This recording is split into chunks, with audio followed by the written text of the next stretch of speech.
welcome back to the Citizen channel. We're all staying safe and well. Another feature of I Didn't Know That, where we have a look back through a matchday programme and any facts, any interesting facts, any oddities within, of course, this hard copy memory of the game. Of course, a great cover there. We'll talk a little bit about that in a moment. City versus Burnley on the 31st of January 2024. So we'll have a look at that today. So yeah, let me know any thoughts you've got. If you collect the programmes yourself, these are of course available from reachsportshop.com. You can buy them individually or get a bit of a discount by buying, obviously, a subscription. Please, if you are new to the channel, push that subscribe button, push the bell notifications. Everything City past, present and forever. An eclectic mix of stuff from match reviews to previews, history vlogs, lots of history stuff. And of course, these little one-offs and book clubs, stuff like that. So have a delve in, guys. And of course, if you enjoy movies, I do stuff on my film and TV stuff as well. So that's any interest, I'll just have a check through the channel.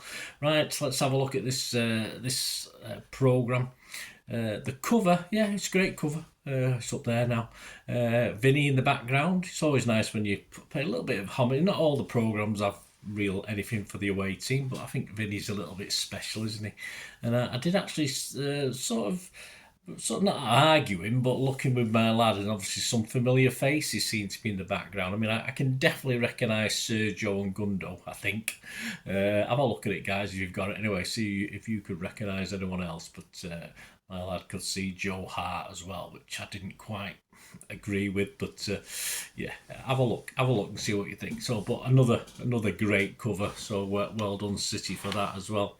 Did you know about City? Yes, well, Nathan Ake. In the Premier League, of course, not just Manchester City, he scored 18 goals in 212 appearances. He averages 46.16 passes a game. That's so one every 2 minutes. What's he doing for the other rest of the time? 5 clearances he's made off the line as well, so that's pretty good. I can remember 2 or 3 of them for us anyway. KDB, yeah, he's scored 65 goals in 244 appearances. He averages 50.56 passes per game, so not that many more than Nathan, really, was it? 164 big chances created, and his shot accuracy, yeah, he's got a shot accuracy of 35%, which isn't too bad actually. You tend to think that's only a third, but yeah, 35 is a good ratio. In the feature, my main game, Nigel Glegon looks back at a game with Palace in 1989, a very big game at that stage, where he scored and had to go in goal as well. I've done a feature on this back in September 2022, so I'll try and remember to put the link up on screen. But if you check the channel, it's under a feature called You Need Hands. So have a look at that, guys. But what we'll do, we'll have a look at his a Q&A with him and see what he had to say about that game. So we'll go back to that before we finish today. Bernardo speaks English, French and Spanish, speaks it very, very well. I think he went to private school over in Portugal as a lad to learn English, and he learnt French and Spanish as well. And in 2018-19, if you remember, Bernardo was our player of the year, and he got actually a massive 48% of the vote, and an amazing 62,000 fans voted that season, so it's not bad at all. Players who made their debut in the Premier League winning season of 2011-12, of course, this is Gary James's feature. Certainly a name I forgot, that's for sure. We had Gael Clichy, yes, no problem with him. Aguero, Stefan Savic, he made his debut that season. Samir Nasri, Owen Hargreaves, I wish he hadn't. Costel Pantilimon, and a guy I sort of forgot. I do know him, but I forgot all about him. David Pizarro. Wonder what he's doing now. We'll have to do a vlog on him one day, won't we? What did we learn about Burnley? Well, all-time top goal scorer is a guy called George Beer. That's a great name. 188. Had a few pints after scoring them goals. And top appearance maker was a guy called Jerry Dawson with 569 appearances for Burnley. And they are only one of 5 sides to have won all 4 divisions in English football. So something not even we've achieved. But yeah, only 5 sides have ever done it. And looking at their players, Johan Berg Gudmundsson, there's a little feature on him. He came from Charlton in 2016. He's a winger. He scored 9 goals in 150 appearances and he's created 17 big chances, which doesn't seem many for a winger, does it? And his shot accuracy, you think of Kevin was 35%. His shot accuracy is 33%. And a quiz question, I'll give you the answer before we go. I had no idea who this was, so let's see if I can stump you with it.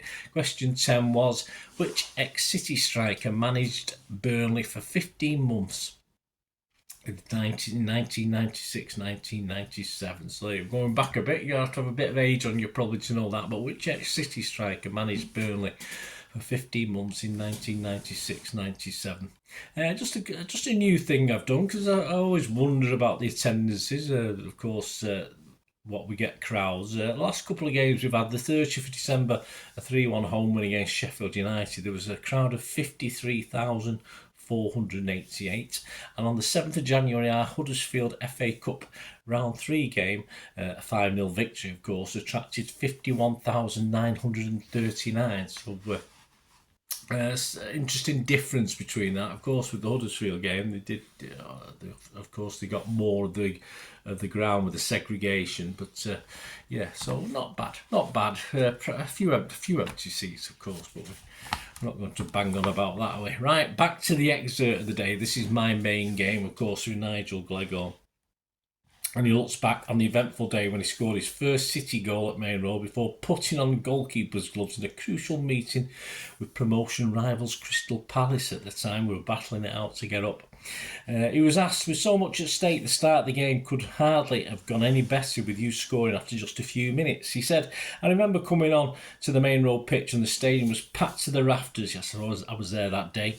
And fans would also have had a sense of trepidation, but the atmosphere was excellent. It was buzzing, it was loud and noisy, but you could sense a bit of an edge to it. But we made a great start. I remember it well. David White was sent down the right side. He was flying and was doing my best to keep up with him.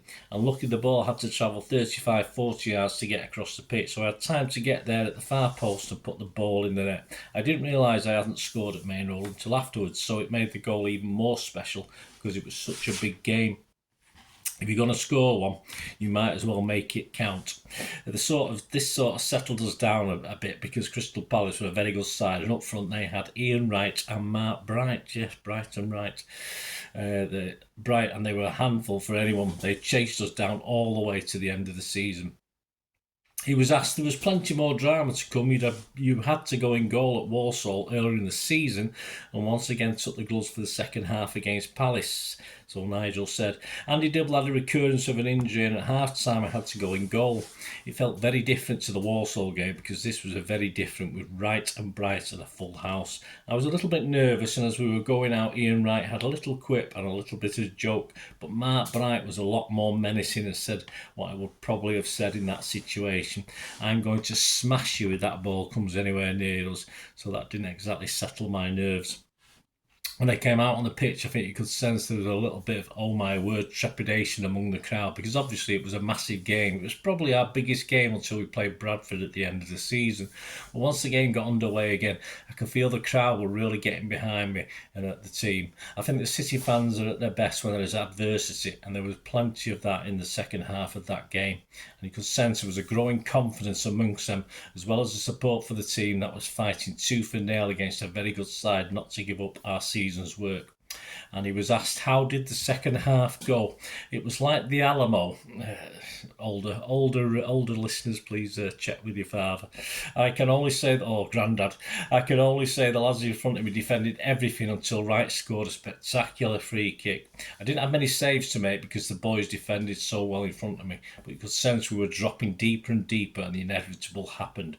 But we ended up with a 1-1 draw, which probably suited us more than them, and I managed to stay out of Bright's way. I think the boys kept him at arm's length. I think the feeling after the game was one of relief and a sense of achievement. We weren't happy we hadn't won, but we had hung on to a point in difficult circumstances, and that was really useful. City don't do things the easy way, or they didn't then. It went right down to the last few minutes of that season at Bradford before, and we clinched promotion.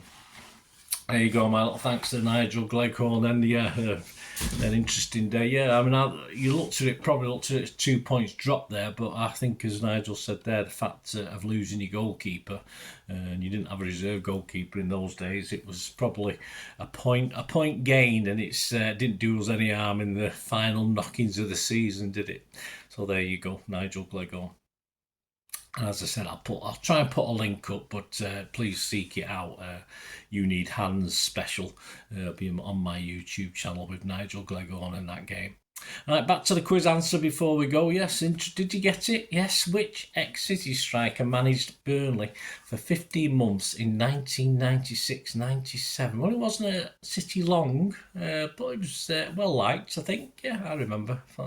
Reasonably pretty well liked.